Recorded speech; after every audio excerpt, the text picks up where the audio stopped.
So as I look at a business, I look at a business from a place of what's the leadership in the building? What's the leadership in the mindset belief systems? What's the leadership or what's the quality systems we then have?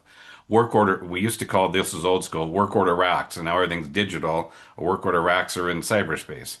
But what are the systems we have in our business, including onboarding, including enhanced job descriptions, including how do I know I got a top performer before I hire them? What's our system for quality control? What's our system for how we do a wet valley intake? What's our system for all the things we do in our business? And how do I drive that down? And then quality employees. So when I go after this overall 30,000 foot view of the business, the context is systems, but the context is quality.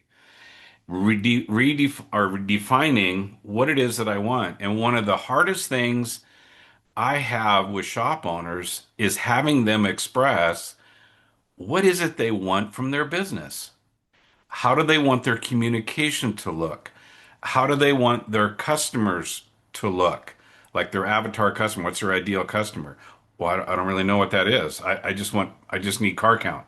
And they compromise. When you don't clarify your quality, you'll end up compromising the very thing that you say that you want.